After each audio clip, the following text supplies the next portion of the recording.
There's a story I've been carrying with me for years. It's not the kind of thing you bring up at dinner. It's not the kind of thing you post with a nice filter and a caption about adventure and self-discovery. It's the kind of story you relive alone, late at night, when the house is quiet and you can't stop thinking about what would have happened if just one thing had been different. I traveled the world with a pack on my back. I hiked trails most people don't even know exist. I camped in places where you can go days without seeing another soul. I learned to read terrain, to read weather, to read situations. But in the Balkans, on a mountain range most Americans couldn't point to on a map, I learned something no backpacking guide ever teaches. That there are places where the warning signs are nothing like what you were trained to recognize. And that sometimes the clearest signal you're going to get comes from someone who was there before you, someone who survived, someone who took the time to leave a warning. Today I'm telling that story because it's been too long since I should have. I was 26 years old. I worked in Seattle, IT, the kind of job that pays well enough for you to have money and time to spare if you have no other commitments in life besides saving up for the next trip. I didn't. My friends back then were the type who spend 2 years planning a vacation and then end up at an all-inclusive resort. Nothing wrong with that. Just wasn't for me.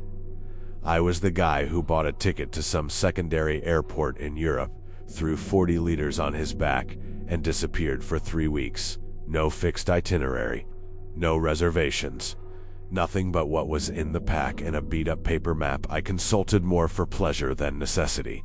I'd done it in the Carpathians, in Scotland, in the Pyrenees, in the Dolomites. I knew what I was doing. I could read weather, set up camp on difficult terrain, filter water from a stream, navigate without a signal. It was the kind of skill you build trip by trip, mistake by mistake.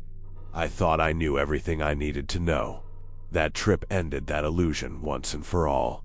The destination was Bosnia, specifically the Dinaric Alps in the region near the Montenegro border, an area that at the time had almost no tourist infrastructure whatsoever. Partially mapped trails, remote villages, dense forests, altitude. Perfect for someone who wanted to disappear from the world for a few days. What I didn't know was that that region had a history that wasn't in any of the guides I'd read. I arrived in Sarajevo on a connecting flight from Frankfurt, took a local bus to a smaller town, then a community van that dropped me at the edge of a village with maybe 200 people at most. Cobblestone streets, red-roofed houses, a tiny little convenience store where I bought my last supplies. The man working the store, older, spoke a little English. When I told him where I was headed, he went quiet for a second, then said something I didn't fully understand. But the word I caught clearly was planina, mountain, followed by a facial expression that wasn't quite concern. It was something else. Resignation, maybe. I smiled, thanked him, picked up my pack and left. The first 2 days were exactly what I needed. Demanding terrain, the kind that keeps you focused every second. Technical climbs, descents on slippery rock, stretches where the trail simply disappears and you have to read the land by the angle of the sun and the slope of the valley. Altitude pushing close to 6,000 feet, with that thin air that makes you walk a little slower and think a little clearer at the same time. I didn't see anyone. I didn't hear anyone. It was exactly the kind of silence I'd been looking for, not the silence of an absence of sound. The Dinaric Alps are full of sound. Wind on the rocks, water somewhere below, birds I wouldn't know how to name. It was the silence of the absence of people. I camped on the second day on a plateau overlooking a deep valley covered in dense forest. Made food on the camp stove, wrote a few pages in the journal I always brought on trips, watched the sun sink behind the ridgelines to the west. I slept deeply, no dreams I could remember. On the morning of the third day, the weather started to change. If you've never watched a storm build in the Dinaric Alps, I'm not sure I have the words to describe it adequately. In the Appalachian, where I'd done plenty of hiking before, Storms come loud, but with a certain predictability. You watch the clouds, you have time to react. There, it was different. The clouds simply appeared. They didn't build on the horizon the way I was used to. One out, the sky was clear, that deep high-altitude blue. The next, there was a dark gray mass coming in from the direction of the Adriatic at a speed that seemed impossible for a formation that size. The wind came first, hard, cold, carrying moisture. Then thunder, still distant but deep enough to resonate between the rocks, in a way I felt in my chest more than heard. I was on an exposed section, a long rocky ridgeline with no vegetation tall enough to offer any cover. With an aluminum frame pack on my back at high elevation during an electrical storm, I started moving fast. The rain started before I found anything, and it wasn't moderate rain. It was a wall of water that cut visibility to less than 60 feet. Within 2 minutes, I was completely soaked. The temperature had dropped hard, and I was actively scanning for any kind of cover. I dropped east off the ridge where the terrain fell toward a tree line. Dense forest, firs, and beeches mixed together with that kind of closed canopy that at least stopped some of the rain. It was inside the forest, after about 10 minutes of walking, that I saw the structure. Small, almost invisible between the trees. If the rain hadn't forced me off the trail and into the woods, I never would have come through there. A cabin. Old, so old it looked like it had grown alongside the trees around it. I approached slowly, even with the urgency of the situation. I don't know why. Maybe some instinct that was still calibrated correctly at that moment. The construction was limestone, the kind you find all over that region. Local extraction, held together with lime mortars that in some spots had deteriorated enough to leave loose stones. The roof was slate, sloped, with a few displaced slabs but still functional enough that the inside was dry. The door was heavy wood, dark, no lock on the outside. I pushed. The smell hit me before my eyes adjusted to the interior. Old wood, wet stone, cold ash, and something else. Something my brain registered as familiar but took a few seconds to categorize. Like when you catch a scent and know you've smelled it before but can't quite place it. Once I identified it, I chose not to think about it anymore. The interior was small, square, maybe 13 by 13 feet. A window on the east side shut behind a wooden panel held in place by a simple hook. A stone fireplace on the north wall with an opening large enough to burn decent-sized logs. A bench built into the wall itself, stone, with a plank of wood serving as a seat. A low table in the center, rough, made of thick boards nailed to a wooden frame. And in one corner, near the fireplace, a sleeping bag rolled up. Modern, not vintage. The kind you buy at an outdoor gear shop. Nylon with a zipper, in a faded blue that suggested heavy use. It didn't belong to that cabin. It belonged to someone who had been there recently. I took off the pack, peeled off the soaked clothes, put on the dry set I always kept sealed inside the pack for exactly this kind of situation. Sat down on the stone bench and watched the rain beat against the wooden panel on the window. For about 15 minutes, it was pure gratitude and relief. Then I started actually looking around. On top of the table, there were supplies, organized, not scattered. 4 small cans of food, 2 of tuna, 1 of white beans, 1 of tomatoes, a sealed plastic water bottle, and 2 packets of survival crackers, the kind that lasts for years. Everything sealed, everything in good condition. This wasn't abandoned stock, this was active stock. Someone was using this cabin as a return point. I examined the sleeping bag. Used but structurally intact. There was a faint smell of sweat and wood in it. It had been used recently. I went to the fireplace. Crouched down and shone my headlamp inside. Old ash as expected. Some twigs. But at the back, pushed against the rear wall of the firebox, there were bones. Small, clearly animal, but arranged in a way that made me pause. They weren't the leftovers of a meal tossed in carelessly. They were grouped, almost as if they had been placed there with some intention. I stood up and moved the headlamp across the south wall, the one behind me when I'd walked in, and there they were. The marks. On the limestone made with something sharp, a nail, a knife, some metal tool, there were tally marks, the kind everyone knows, 4 vertical lines with a diagonal crossing through. Groups of 5, I counted carefully, lighting up each group. 16 complete groups, 80 days. I stood there staring at that for a long time. The brain builds narratives automatically, right? A shepherd who used this place in winter, a local hunter who knew the route, a backpacker who had decided to spend a season in the area. All possible explanations, all plausible. But then I dropped my gaze about a foot below the tally marks. There, carved much deeper into the stone, letters. Large, uneven, clearly made with anger or urgency, or some emotional state that left its mark in the depth of the cuts. In English, "Do not sleep here." I stood there staring at that for a long time. Someone who had spent 80 days in that cabin, who had clearly set themselves up there deliberately, who had organized supplies and maintained a sleeping bag that someone felt it necessary to carve a 3-word warning into the stone for whoever came after. Do not sleep here. Why? What did this person discover in those 80 days that made them want to warn strangers? The storm outside was still intense. I wasn't going anywhere anytime soon. And then I heard the sound. I had heard plenty of strange sounds in plenty of remote places.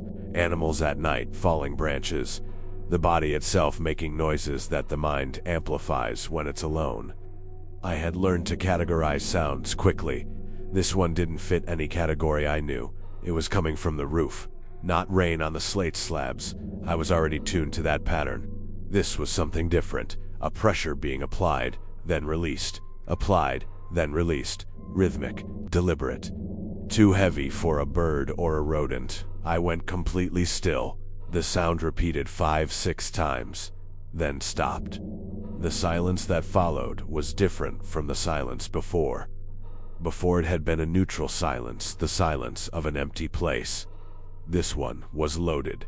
Like when you know you're not alone in a room but you can't see anyone. I listened for a few more minutes. Nothing. I stood up slowly, walked to the wooden panel on the window, loosened the hook carefully, and opened it about 2 inches, just enough to look outside without exposing myself. Rain, trees, the growing darkness of late afternoon turning to night. Nothing I could see. I closed the panel back, reset the hook, went to the table and looked at the supplies again, thinking, whoever had left these things here, and the sleeping bag, knew this place. They came back here. They probably knew every meter of that forest. And they had slept here for 80 days before carving a warning into the stone telling the next person not to sleep here. What changed between day 1 and day 80? I was thinking exactly that when I found the note. It was under the table, not thrown there, wedged between the tabletop and the wooden frame underneath it, as if it had been placed there deliberately, protected from moisture and casual eyes. A piece of paper folded in 4 yellowed edges. Crease marks like it had been opened and closed many times. I unfolded it carefully. Written in blue pen, adult handwriting in American English, not British. I noticed from the word choices. If you found this place, you're probably in an emergency situation. Good. But listen carefully. The supplies are for you to use. The sleeping bag too. But do not sleep here at night.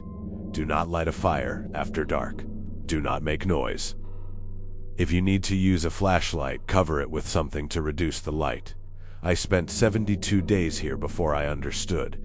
It took me 8 more to be sure. There is something in this area. I don't know what it is. I don't know if it's one person or more than one. What I know is that it's intelligent, that it knows this terrain better than anyone you've ever encountered, and that it's drawn to heat, light, and sound at night.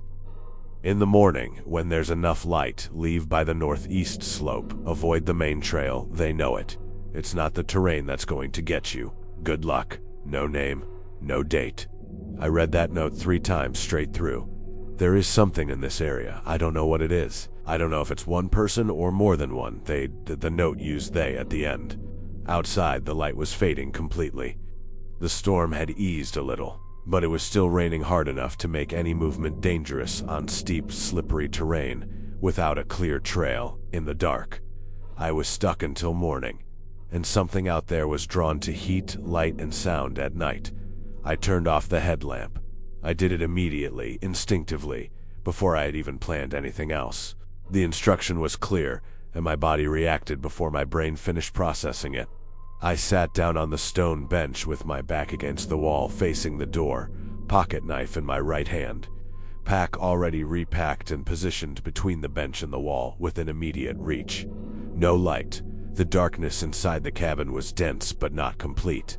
The wooden panel on the window had gaps that let in a little outside light, enough to make out shapes, enough to not be completely blind.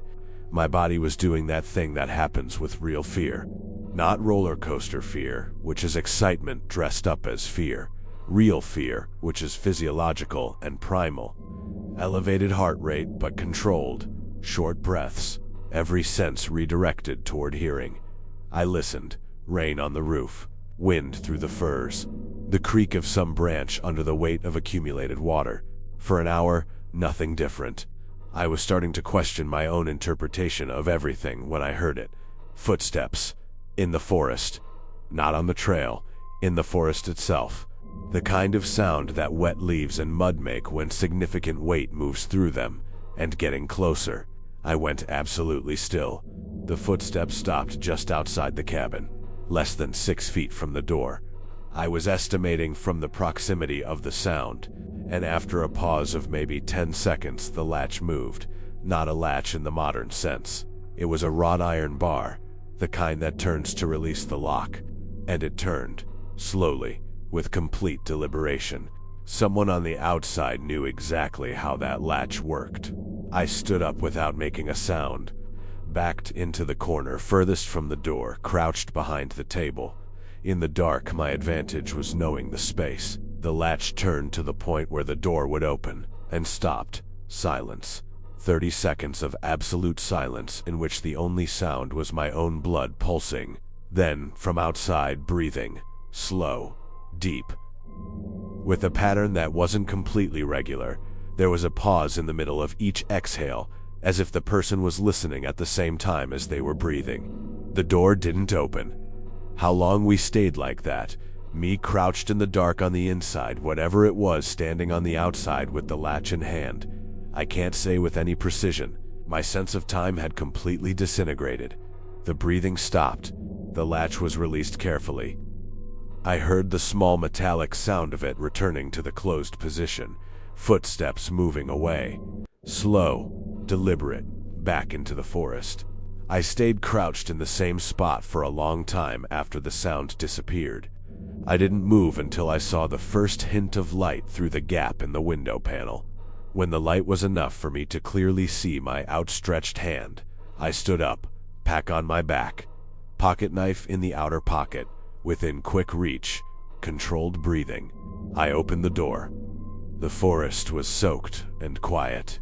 Birds starting to resume their normal morning activity. That was a good sign. When birds are singing, there's generally nothing disturbing in the immediate area. But on the ground, in the mud in front of the door, there were footprints, large, boot prints with a grid-pattern sole, clearly human. They came from the forest to the south, reached the door, and went back into the forest the same way. But there was something about the incoming prints that was different from the outgoing ones. In the incoming prints, there was a second impression beside each step, smaller, deeper in the mud, as if something had been rested on the ground alongside each footfall. A staff or something long. Whoever it was, they had walked to that door carrying something long in their hand. I didn't stay to examine further. I followed the note's instructions, northeast slope, away from the main trail. It took me almost twice the normal time. I cut through trailless terrain, navigating by the sun. Twice I had the sensation, I didn't hear anything concrete, I didn't see anything, that there was movement in the forest running parallel to my path. At the same speed I was walking, at the same rhythm. I stopped once to test it, stood completely still for about 2 minutes. The movement in the forest stopped too. I started walking again. It started again. I didn't look back. I didn't stop again. I walked at the fastest speed the terrain allowed without running. I reached the trailhead. My car was the only vehicle in the dirt parking area. I got in, locked the doors, started the engine. I drove to the nearest town without stopping. Back in civilization, with an internet signal and controlled ambient temperature and other people around, I started researching. First, about the region specifically. The history of the Dinaric Alps during the second half of the 20th century is not simple. That border area between Bosnia and Montenegro was the site of guerrilla movements for decades. After the conflicts of the 90s, estimates suggested that tens of thousands of landmines remained undetonated and unmapped in the rural and forested areas of the region. But there was something else I didn't expect to find. On European backpacking forums, mainly in English and German, there were scattered reports of disturbing experiences in that specific region, most of them vague. The sensation of being followed, noises at night with no identifiable origin, campsites disturbed in the early hours of the morning with no sign of animal activity. An older post from a German user who hadn't posted in years described waking up in the middle of the night with his tent being pressed from the outside, as if something or someone was using their body weight against the structure. He had gotten out at 3 in the morning and spent the rest of the night on an exposed rock, preferring the cold to whatever was in the forest. I searched for reports of missing hikers in that area over the past 15 years. The numbers were larger than I expected. Not enormous, but larger than the density of visitors would justify. People who had set out alone and never come back. Some found later, in circumstances that official reports described as terrain accidents or hypothermia. Others simply never found. There was one account of a search expedition that had found the gear of an American hiker who disappeared in 2009. Tent intact. Food still inside the cook system. Packed beside the tent with everything inside, including the passport and wallet, as if he had stepped out of the tent for a short walk and never returned. At 3 in the morning, according to the investigators' estimate, based on the time shown on the watch left inside, he was never found. I spent weeks after that trip trying to build a rational explanation for everything that happened. The sound on the roof, some medium-sized animal, a marten, a European raccoon, a wildcat, possible. The latch moving. Wind creating enough pressure to shift a loose piece of iron on an old door. Less likely, but technically possible. The breathing outside. My own breathing reflecting off the old wood of the door. Unlikely, but not impossible. The parallel movement in the forest during my exit. An animal tracking me out of curiosity or territorial behavior. Happens with some predators. Each event in isolation has a reasonable explanation. The problem is all of them together. The problem is that each of those reasonable explanations converges on the same point. Something, or someone, was deliberately monitoring that cabin, and approached it when there were signs of presence, heat, light, movement. The note wasn't wrong. Whoever wrote that spent 80 days arriving at the same conclusion I arrived at in one night. What worries me isn't what I don't know about that night. What worries me is what I do know. I know there were human footprints in the mud. Large, adult-sized, from someone who knew that forest well enough to move through it in the middle of the night in a storm. I know that person arrived carrying something long in their hand. I know they knew how the latch on that old cabin door worked. And I know they stood outside, in the rain, listening, for long enough to leave deep impressions in the mud. And then they left. Why did they leave? I don't know. Maybe because the door didn't open. Maybe because they realized I was awake. Maybe for some reason I'll never understand, but they left. And that's all that separates this story from being a very different kind of story. The signs were there from the beginning. The man at the store in the village, the expression on his face, the word he said before going quiet. I had trained my eye to see terrain, weather, and route. I hadn't trained it to see people. To see what people tell you when they're not telling you anything. Remote places in Europe have histories that aren't in the guidebooks, especially in the border areas of the Balkans, the Carpathians, the rural regions of Eastern Europe. Decades of conflict, displacement, populations that vanished, and people who stayed, not always for the reasons you'd expect. Researching the terrain isn't enough. Researching the human history of that terrain is what you should be doing. Abandoned structures are not neutral. When you find an old cabin with recent supplies, with signs of prolonged occupation, with warnings on the walls, that's not an adventure bonus, that's information. Information that someone went out of their way to leave for you. Take it seriously. Instinct works if you let it. I felt something was wrong in that forest before any concrete event. I had been trained to dismiss that kind of feeling as paranoia or exhaustion. Don't dismiss it. The human threat recognition instinct is a parallel processing system that operates on data your conscious mind doesn't have access to. When it fires without apparent reason, there's probably a reason you just haven't processed yet. And finally, tell someone where you're going. A concrete itinerary with dates and approximate coordinates. If you don't return when you said you would, let there be someone who knows where to start looking. Not because of terrain or weather. Because of the other category of thing that can go wrong, the one that doesn't have a name in any trail safety guide. I never went back to that region. I kept backpacking for a few years after, but differently, with emergency communication, with a communicated route, with more attention to what locals tell me when they suddenly go quiet. The note was right about everything. Whoever wrote it spent 80 days learning a lesson that cost me one night to learn. Sometimes I think about that person, who they were, where they are now, whether they went back to that area or whether they also left and never returned. Sometimes I think about the footprints in the mud, about what was in the other hand of the person who left them.